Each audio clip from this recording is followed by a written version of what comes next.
എല്ലായിടത്തും നല്ല മഴയാണ്, വെള്ളപ്പൊക്കമാണ്, കറണ്ടില്ല. പല പ്രശ്നങ്ങളും നേരിട്ടുകൊണ്ടിരിക്കുമ്പോൾ പാണ്ടിക്കാട് കുഞ്ഞൻ നറുക്കെടുപ്പ് എടുത്തു. ബക്കറ്റിൽ നിറയെ കുറെ തുണ്ട് പേപ്പറുകൾ എടുത്തിട്ടിട്ട് അതിൽ കൈയിട്ട് ഇളക്കി ഇളക്കി മേലെ ഭാഗമല്ല ഇങ്ങനെ രണ്ട് കൈ കൊണ്ടും വാരി പൊക്കുകയാണ്. വാരി എടുത്തിട്ട് പിന്നെ അവന്റെ കൈ പോകുന്നത് ബക്കറ്റിന്റെ അടിയിലോട്ടാണ് കേട്ടോ. അങ്ങനെ പോയപ്പോ എന്ത് പറ്റി? അടിയിൽ പോയിട്ട് പറിച്ചിട്ട് കിട്ടണില്ല. അവന്റെ തന്നെ പേരോ അല്ലെങ്കിൽ അവന്റെ സുഹൃത്തുക്കളുടെ മോന്റെ പേര്, മോന്റെ സുഹൃത്തുക്കളുടെ ഇതൊക്കെ എഴുതി ബക്കറ്റിന്റെ അടിയിലേ ഒരു സ്റ്റിക്കർ വെച്ചിട്ടുണ്ട്. അത് നിങ്ങൾക്ക് ആ ബക്കറ്റ് കാണുമ്പം അവൻ നറുക്കെടുക്കുന്നത് വേറെ വീഡിയോയിൽ കാണും. ഞാനത് കട്ട് ചെയ്ത് ഇടാത്തത്, അത് ഇടാനായിട്ടില്ല. അതുകൊണ്ടാണ്. കേരളത്തിലാണ് ഏറ്റവും കൂടുതൽ ഇതുപോലുള്ള തട്ടിപ്പുകൾ നടക്കുന്നത്. സിനിമയുടെ പേരിൽ തട്ടിപ്പ്, പിന്നെ നോട്ട് ഇരട്ടിപ്പിക്കൽ തട്ടിപ്പ്, ഇതുപോലെ നിയമവിരുദ്ധമായ ടിക്കറ്റ് അടിച്ച് ലോട്ടറിന്റെ രൂപത്തിലുള്ള മറ്റൊരു തട്ടിപ്പ്. അപ്പൊ പാണ്ടിക്കാട് കുഞ്ഞൻ ബക്കറ്റിൽ കൈയിട്ടിട്ട് ടിക്കറ്റ് എടുക്കാൻ പറ്റണില്ല. നറുക്കെടുപ്പിന്റെ പേരെഴുതിട്ടുണ്ടാവുമല്ലോ, അതെടുക്കാൻ പറ്റില്ല. അതിന്റെ കാരണം എന്താന്ന് ചോദിച്ചാൽ ഒട്ടിച്ചു വെച്ചിരിക്കുകയാണ്. സ്റ്റിക്കർ വെച്ച് ബക്കറ്റിന്റെ അടിയിൽ നല്ല പോലെ ഇങ്ങനെ പതുക്കി വെച്ചിരിക്കുകയാണ് അവൻ. അവനെയൊക്കെ വേണ്ടതുണ്ടല്ലോ. ഇവിടെ പാണ്ടിക്കാട് കുഞ്ഞോ, നീ എന്തിനാണ് ഇങ്ങനെ വേവലാതി കൊള്ളുന്നത്? ആ നറുക്കെടുപ്പ് എടുത്ത് കിട്ടിയതോ അവന്റെ മോന്റെ ഫസ്റ്റ് പ്രൈസ് അവന്റെ സുഹൃത്തിന്, മോന്റെ സുഹൃത്തിന് കിട്ടിയാൽ അത് മോന് കിട്ടിയാൽ അത് കുഞ്ഞന്. അത്രേ ഉള്ളൂ. പിന്നെ എത്രയും വലിയൊരു വീട് 1000 രൂപയുടെ ടിക്കറ്റ് എടുത്തോൻക്ക് കൊടുക്കുക എന്ന് പറഞ്ഞാൽ ഭയങ്കരം തന്നെയാണ്. എത്ര പേരുടെ കാശ് പോയി ഇപ്പൊ പാണ്ടിക്കാട് കുഞ്ഞിനെ കൊടുത്തിട്ട്. കുഞ്ഞിന് പൈസ കൊടുത്ത് ഇങ്ങോട്ടേക്ക് എല്ലാരും ടിക്കറ്റൊക്കെ എടുത്ത് ഒരാളെ ടിക്കറ്റ് എടുത്ത നാട്ടുകാരിൽ നമ്മള് ഉണ്ടല്ലോ, ഇങ്ങനെ കേൾക്കുമ്പോൾ ഓടിപ്പോയി ഇങ്ങനെ ടിക്കറ്റ് എടുക്കാനും പൈസ കൊടുക്കാനും നിൽക്കുന്ന ആൾക്കാരുണ്ടല്ലോ. അവരിൽ ആർക്കൊക്കെ ടിക്കറ്റ് നറുക്കെടുത്തിട്ട് പൈസ കിട്ടിയോ, വീട് കിട്ടിയോ, ഇനി ബൈക്ക് കിട്ടിയോ, ജീപ്പ് കിട്ടിയോ, എന്തെങ്കിലും കിട്ടിയോ? മെയിനായിട്ടുള്ള 3 സമ്മാനവും പാണ്ടിക്കാട്ട കുഞ്ഞന്റെ മോന്റെ ചങ്ങാതിക്കും പാണ്ടിക്കാട് കുഞ്ഞന്റെ ചങ്ങാതിക്കാണ് കിട്ടിയത്. എത്രയാ പറയണേ? 3800 4800 ഒക്കെ ടിക്കറ്റ് വിറ്റ് എന്നാണ് പറയണത്. 1000 രൂപ വെച്ചൊന്ന് കൂട്ടി നോക്കിയേ എത്ര ടിക്കറ്റ് ഉണ്ടെന്ന്. ഇത്രയും ടിക്കറ്റ് എടുത്തിട്ട് ആൾക്കാര് പണം മുഴുവൻ കുഞ്ഞന്റെ അടുത്ത് സേവ് ചെയ്ത് വെച്ചിരിക്കപ്പെട്ടോ. കുഞ്ഞൻ ഒരു ദിവസം കൊടുക്കും എല്ലാവർക്കും കൂടി ടിക്കറ്റ് കിട്ടിയതിന്റെ പൈസ കിട്ടിയിട്ട് കാണാം. എവിടെങ്കിലും എന്തെങ്കിലും ഉണ്ടെന്ന് കേൾക്കുമ്പോഴേക്കും ഞാന് അടക്കമുള്ള എന്നെ പോലെയുള്ള സാധാരണക്കാര് ഇതിൽ പോയിട്ട് പെടും. ഞാൻ കുഞ്ഞന്റെ അടുത്ത് ടിക്കറ്റ് ഒന്നും എടുത്തിട്ടില്ല കേട്ടോ. എന്നെ പോലെ എന്ന് പറഞ്ഞോണ്ട് നിങ്ങളാരും വിചാരിക്കേണ്ട ഞാനും അതിൽ ടിക്കറ്റ് എടുത്തോ എന്നാ പിന്നെ ഇവരെ പുറകെ കൂടി ഒന്ന് പോകാന്ന്. അങ്ങോട്ട് വരല്ലേ, ഞാൻ ടിക്കറ്റ് എടുത്തിട്ടില്ല കേട്ടോ. ഞാൻ പറഞ്ഞതാണ്. ഞാനടക്കം പറയുന്നത് എന്നെ പോലെയുള്ളവരും സാധാരണക്കാരും പിന്നെ ഭാഗ്യം പരീക്ഷണം അല്ലേ, ഒന്ന് പരീക്ഷിച്ചേക്കാന്ന് വിചാരിച്ച് പോകുന്നവരും, അവർക്കാണ് ഇങ്ങനത്തെ പറ്റുന്നത്. പിന്നെ ഇതിൽ ഇങ്ങനെയുള്ളൊരു ബക്കറ്റ്, അതായത് ഇങ്ങനെ പോയിട്ട് ഇങ്ങനെ അതിനകത്ത് നിറയെ വെള്ള പേപ്പറിൽ ടിക്കറ്റ് എടുത്തവരുടെ പേര് വിവരങ്ങളൊക്കെ എഴുതിയിട്ടെന്നാണ് പറയുന്നത്. എന്നിട്ട് ആ ബക്കറ്റിന് ചുറ്റും ആൾക്കാരിങ്ങനെ നിന്നിട്ട് ഇവൻ കുഞ്ഞന്റെ ചങ്ങായിയും മോന്റെ ചങ്ങായിയും ചങ്ങായിന്റെ ചങ്ങായിയും ഒക്കെയാണ് വട്ടം കൂടി നിൽക്കുന്നത്. ഒരുത്തൻ ടിക്കറ്റ് എടുക്കുക ബക്കറ്റിന്റെ അടിയെന്നല്ല, ബക്കറ്റിന്റെ മേലെ ഇങ്ങനെ പൊക്കി കൈ കൊണ്ടെടുത്ത് അങ്ങനെ വാരി വിതറിയ ടിക്കറ്റുകൾക്കിടയിൽ നിന്നും അവനും എടുത്തു ഒരു ഭാഗ്യശാലിയെ. ആരായിരുന്നു ആ ഭാഗ്യശാലി എന്നറിയണ്ടേ? ബാംഗ്ലൂർക്കാ കിട്ടിയവരോ? ബാംഗ്ലൂരിലുള്ള ഒരാൾക്കാണ് അത്ര കിട്ടിയത്. അപ്പൊ തന്നെ വിളിക്കണം, എന്താ എനിക്ക് ജിമ്മടിച്ചിക്കണേ, ജേടിയപ്പോ എനിക്ക് വണ്ടിണ്ട വേറെ? ആ, എനിക്ക് സ്കൂട്ടറേ ഉള്ളൂ. ആ, അപ്പൊ ഇനി ഭാര്യനെയും മക്കളെയൊക്കെ കൂട്ടിയിട്ട് അടിച്ചിക്കണെന്നോ കാറടിച്ചിക്കണെന്നോ ആയിരിക്കും. എന്റെ ഷോട്ടിന്റെ അർത്ഥങ്ങൾ എനിക്കറിയില്ല കേട്ടോ. അവരുദ്ദേശിച്ച അർത്ഥ അല്ല ഞാൻ പറഞ്ഞതെങ്കിൽ ഇനി എന്റെ നേരെ വന്നിട്ടുണ്ടെങ്കിൽ അതും പണിയാവും. ഇപ്പൊ വേണ്ടാത്ത പണിക്ക് പോകാതൊക്കെ ഉള്ളോ നല്ലത്. നമ്മൾ ഈ ന്യൂസ് പറയുന്ന പോലെ റിയാക്ഷൻ പറയുന്ന പോലെ ആയിരിക്കില്ലല്ലോ. അപ്പൊ അങ്ങനെയാണ്. അങ്ങനെ സമ്മാനം അടിച്ചവര് എല്ലാം കുഞ്ഞൻ്റെ ആൾക്കാര്. ബാംഗ്ലൂരിലുള്ള കടയിൽ താമസിക്കണമെന്ന് കേൾക്കണമെങ്കിൽ വയനാട് മാനന്തവാടിയിൽ താമസിക്കണ, മാനന്തവാടിന്റെ കുറച്ചപ്പുറത്തുനിന്നും കല്യാണം കഴിച്ചിരിക്കുന്ന. എന്താ ചെയ്യ, ഇങ്ങനെ പാവപ്പെട്ടവനെയും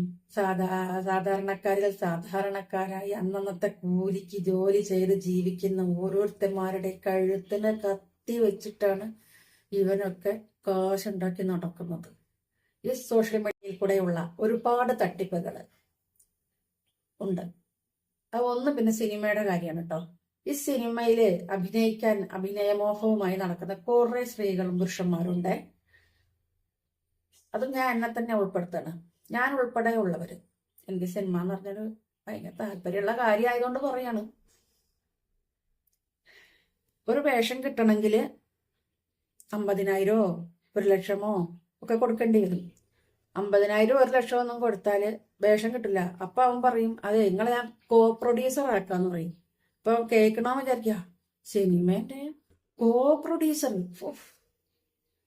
ഇനി എനിക്ക് എന്തായിരിക്കും ഞാൻ കോ പ്രൊഡ്യൂസർ ആയാല്? പൈസ മൊത്തം എനിക്ക് കൊണ്ട് വരില്ലേ? അങ്ങനെ വന്നവരുണ്ട് കുറെ പേര്. അങ്ങനെ നമ്മുടെ എല്ലാ ജില്ലയിലും ഇവിടെ മുതൽ കന്യാകുമാരി വരെ, അതായത് തിരുവനന്തപുരത്തിന്റെ ബോർഡർ വരെ ആൾക്കാർ പറ്റിക്കപ്പെടുവാണ്. സിനിമയുടെ പേരിലും പറ്റിക്കപ്പെടുവാണ്. അങ്ങനെ കൊടുത്ത പൈസയൊക്കെ ഇവൻ കയ്യിലായി കഴിയുമ്പോൾ, ഒരു 100 ആളെ കയ്യിൽ നിന്നേ പൈസ കിട്ടിക്കഴിയുമ്പം അവനൊരു വലിയ സംഖ്യയാണ് കിട്ടുന്നത്. എന്നിട്ട് പിന്നെ അവൻ വരക്ക നമ്പർ അങ്ങ് ബ്ലോക്ക് ചെയ്യും. നമ്പർ ബ്ലോക്ക് ചെയ്ത് കഴിഞ്ഞാൽ എന്താ പറ്റുക?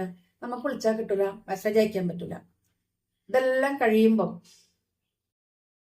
കുറെ നമ്മൾ പുറകെ നടക്കും.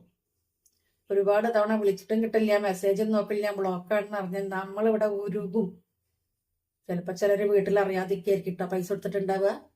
അങ്ങനെ ഉരുകി നമ്മൾ ഇല്ലാണ്ടാക്കണം. പക്ഷെ നമ്മൾ അസുഖക്കാരിയായി മാറും, അല്ല അസുഖക്കാരനായി മാറും. നമുക്ക് എന്തെങ്കിലും അസുഖം വന്നാൽ നമ്മൾ അതിൽ പെടും. നമ്മളെ കയ്യിൽ എവിടെന്നെങ്കിലും ഒക്കെ ഉറുമ്പ് കൂട്ടി വെക്കണ പോലെ നമ്മൾ കൂട്ടി വെച്ചുണ്ടാക്കുന്ന ചെറിയ പൈസ ആയിരിക്കും ഇവന് എടുത്ത് കൊടുത്തിട്ടുണ്ടാവുക. അവൻ അവസാനം പോയി കേസ് കൊടുക്കുമെന്ന് പറയും. നമ്മൾ കേസ് കൊടുത്താൽ കിട്ടുമെന്ന് വിചാരിച്ച് കേസ് കൊടുക്കും. വക്കീലിന് ഒരു പറയുന്ന സംഖ്യ കൊടുക്കണം, പോലീസ് സ്റ്റേഷനിൽ പറയുന്ന സംഖ്യ കൊടുക്കേണ്ടി വരും. പോലീസുകാരൊന്നും വാങ്ങുന്നില്ല എന്നൊക്കെ വെറുതെ പറയാണ്. എല്ലാവരും പൈസ കിട്ടിയാൽ മാത്രമേ ഉള്ളൂ ഇതിനൊക്കെ ഇറങ്ങുള്ളൂ. ഈ പൈസ കൊടുക്കാല്ലേ വേറെ വല്ലതും അവർക്ക് കാഴ്ച വെക്കാൻ പോണ്ടി ആൾക്കാർ, സ്ത്രീകളാണെങ്കിൽ പ്രത്യേകിച്ച്. ഇങ്ങനെയൊക്കെയാണ് പോകുന്നത്. ആ ഒരു തട്ടിപ്പ് വേറെ. അപ്പോഴാണ് ആ ഒരു തട്ടിപ്പിന്റെ കാര്യങ്ങളാണ് എപ്പോഴും കേട്ടോണ്ടിരിക്കുന്നത്. അങ്ങനെ സോഷ്യൽ മീഡിയ വഴി ഫേസ്ബുക്കിൽ ഒരു സിനിമയുടെ പോസ്റ്റർ തൊട്ട് വന്ന ഒരാളെ കുറിച്ച് എനിക്കറിയാം. പേര് പറയുന്നതുകൊണ്ടൊന്നുമില്ല, ആളെ സ്ഥലവും പേരും ഒന്നും പറയുന്നത് കൊണ്ടൊന്നുമില്ല. പറഞ്ഞിട്ടൊരു കാര്യമില്ലാത്തതുകൊണ്ട് ഞാനത് പറയുന്നില്ല. പറഞ്ഞാൽ നമുക്കും കൂടി എന്തെങ്കിലും ഒരു കാര്യം വേണ്ടേ, അതുകൊണ്ടാണ് ഞാൻ പറയാത്തത്. പിന്നെ അതുപോലെ ഒരാളാണ് ഈ കുഞ്ഞൻ ലോട്ടറി ടിക്കറ്റ് ആക്കിയെന്ന് മാത്രമേ ഉള്ളൂ. ഏത് വിധാനം പൈസ കൈ കിട്ടിയാൽ പോരെ. സിനിമേനെ തട്ടിപ്പിനകത്തും മതം പറയല്ല, ഇസ്ലാം മതത്തിലുള്ള ആളെയാണ് ഞാൻ പറഞ്ഞത്. 2-3 പേരെ എനിക്കറിയാം. ഏത് തട്ടിപ്പ് നടത്തിയതും അങ്ങനെ തന്നെയാണ്. പാണ്ടിക്കാട് കുഞ്ഞൻ നല്ല മലപ്പുറം കോയന്റെ വർത്താനം പറഞ്ഞ് ഞങ്ങൾ കേട്ടിക്കണ്. ഞങ്ങളെ കോഴിക്കോടിനേക്കാളിലും കുറച്ചുകൂടെ മലബാർ ഭാഷ കൈകാര്യം ചെയ്യുന്നതിൽ പ്രഗത്ഭരാണ് നമ്മുടെ മലപ്പുറംകാര് എന്നാണ് എൻ്റെ കേട്ടറിവ്. അപ്പോൾ ഇങ്ങനെ പോകുന്നു കുറേ കാര്യങ്ങൾ. ഇതിലിപ്പോ എന്തൊക്കെ ചെയ്യാൻ പറ്റുമോ? നമുക്കോ നമ്മുടെ ഗവൺമെന്റിനോ എന്തെങ്കിലും ചെയ്യാൻ പറ്റുമോ? ആർക്കും ഒന്നും ചെയ്യാൻ പറ്റില്ല. കാശ് കിട്ടാനുള്ളവൻ ഇവനെ കുറേ തവണ വിളിച്ച് കുറേ കഴിയുമ്പോൾ ഇവൻ എന്ത് ചെയ്യും? ഇനി ഇവരെ വിളിച്ച പണിയാകുമെന്ന് മനസ്സിലാക്കിയിട്ട് ഇവൻ പോയിട്ട് ബ്ലോക്ക് ചെയ്യും. നമ്മൾ ചാപ്റ്റർ ക്ലോസ് അല്ലേ, എന്ത് ചെയ്യും ഇങ്ങനെയായാലും? ഇവർക്കൊക്കെ ഉണ്ടല്ലോ, നമ്മൾ പരാതി കൊടുക്കുമ്പോൾ നമ്മൾ സ്റ്റേഷനിൽ പോയി നമ്മളെ മൊഴിയൊക്കെ എടുക്കും. ഏത് തട്ടിപ്പിലും അങ്ങനെ തന്നെയാണല്ലോ, നമ്മളെ വിളിച്ചു വരുത്തും. പെണ്ണുങ്ങളായാലും ആണുങ്ങളായാലും പരാതിക്കാരനോ ആവട്ടെ, രണ്ടുപേരെയും വിളിച്ചു വരുത്തും. പരാതിയൊക്കെ കേട്ട് അതിന് അവരവിടെ FIR ഒക്കെ ഇടും. FIR ഇട്ട് കേസാക്കല്ലേ എന്നൊക്കെ. നമ്മളെ ചിലക്ക് കേസ് എടുത്താൽ കിട്ടിപ്പോയി. ഇവനെ പോലീസ് സ്റ്റേഷനിൽ നിന്ന് വിളിക്കും. ഇവൻ കുറെ നമ്മളെ പറ്റിയുള്ള കുറ്റങ്ങളായിരിക്കും പറയാം. നമുക്കില്ലാത്ത കുറ്റങ്ങളും നമ്മൾ സ്വപ്നത്തിൽ പോലും കാണാനും കേൾക്കാനും ഇഷ്ടപ്പെടാത്ത മോശമായ ഭാഷയിൽ, അസഭ്യമായ ഭാഷയിലുള്ള കുറെ കാര്യങ്ങളായിരിക്കും ഇവൻ നമ്മെക്കുറിച്ച് പോലീസ് സ്റ്റേഷനിൽ വിളിക്കുമ്പോൾ പറഞ്ഞു കൊടുക്കുക. അനുഭവസ്ഥരുണ്ട്. അവസാനം വക്കീലിൻ്റെ അടുത്ത് പോകുന്നു. വക്കീൽ ഒരു സംഖ്യ പറയുന്നു. 4 തവണ വക്കീലിൽ പോകുമ്പോഴേക്കും ഒരു 10, 20, 30 ഒക്കെ 1000 വക്കീലിന് ആയിട്ടുണ്ടാവും. ഇവനെ തട്ടിപ്പ് നടത്തുന്നവൻ എന്നാണ് മാത്രം കേട്ടോ. അപ്പം അങ്ങനെ ആവുമ്പോഴേ നമ്മൾ പരമാവധി സോഷ്യൽ മീഡിയയിൽ കൂടി പരിചയപ്പെടുന്ന ഒരാൾക്കും 1 രൂപ പോലും കൊടുക്കാതെയും കൂടുതൽ ലോക്യത്തിന് പോകാതെയും നിന്ന് നമ്മൾ എന്തിനാണോ സോഷ്യൽ മീഡിയയിൽ വന്നത്, യൂട്യൂബാണ്, വീഡിയോ ഇടാനാണെങ്കിൽ അങ്ങനെ, യൂട്യൂബിൽ മറ്റുള്ളവരിട്ടത് കാണാനാണെങ്കിൽ അങ്ങനെ, അവർക്ക് കമൻറ്റോ ലൈക്കോ കൊടുത്ത് അവരുടെ വീഡിയോ ഒന്ന് ഷെയറും ചെയ്ത് കൊടുത്താൽ അവർ സന്തോഷമായിട്ടിരിക്കട്ടെ. അല്ലാതെ വേറെ ഇടപാടുകൾ, പണമിടപാടുകൾ, പ്രത്യേകിച്ചും പണമിടപാടുകൾ സോഷ്യൽ മീഡിയയിൽ കൂടെ പരിചയപ്പെടുന്ന ഒരാൾക്കും കൊടുക്കാതെ പോകുകയാണ് വേണ്ടത്. പക്ഷേ നമ്മളെ ബ്രെയിൻ വാഷ് നടത്തി ആണ് ഇവരൊക്കെ പറ്റിപ്പിൽ നമ്മൾ പെട്ടുപോകുന്നത്. ബ്രെയിൻ വാഷ് എന്ന് പറയാൻ നിസ്സാരമായിട്ടല്ല, അതും ചെയ്ത് അവരൊരു സംഘമായ ആളുകളായിരിക്കും, ഒരാളൊറ്റയ്ക്കായിരിക്കില്ല. ഈ സംഘത്തിൽ കുറച്ച് പേരുണ്ടാകും. ഇപ്പം ഇവിടുത്തെ ലോട്ടറിൻ്റെതും അങ്ങനെയാണല്ലോ, അവരൊരാളോ 2 ആളോ ഒന്നും അല്ലല്ലോ, അവർ കുറച്ച് പേര് ചേർന്നുകൊണ്ട് തന്നെയുള്ള പരിപാടിയല്ലേ. അതുപോലെ തന്നെയാണ് സിനിമാ മേഖലയിലുള്ളത്. പിന്നെ നമ്മൾ നാണം കെടും, പ്രത്യേകിച്ച് സ്ത്രീകളാണെങ്കിൽ നാണം കെടും. നാണക്കേടാണ്. നമ്മളെ കുടുംബത്തിലോ നമ്മളെ നാട്ടുകാരോ ഒക്കെ ഈ വിവരങ്ങൾ അറിയുമ്പം വേറെ രീതിയിലൊക്കെ നമ്മളെ പറ്റി മോശം പറയുന്നത് കേൾക്കുമ്പം അങ്ങനെ ആയിരിക്കും. അപ്പോൾ ഇതിനൊക്കെ ശക്തമായി നമ്മൾ എത്ര മുന്നോട്ട് വന്നിട്ട് ഇവനെ നിയമത്തിൻ്റെ മുന്നിൽ കൊണ്ടുവന്നാലും ഇവനെ അറസ്റ്റ് ചെയ്യിപ്പിച്ചാലും ഈ പറ്റിപ്പ് നടത്താൻ വേണ്ടി വന്നവൻ, പറ്റിപ്പിൽ പെട്ടെന്ന് ഈ ഇര എന്ന് പറയുന്ന ആള് കാശ് പോകുക എന്നല്ലാണ്ട് അതിൽ ഒരു വിജയം കാണുമെന്ന് എനിക്ക് തോന്നുന്നില്ല. ഏറ്റവും നല്ലത് നമ്മളൊന്നും കൊടുക്കാതിരിക്കുക എന്നുള്ളതാണ്.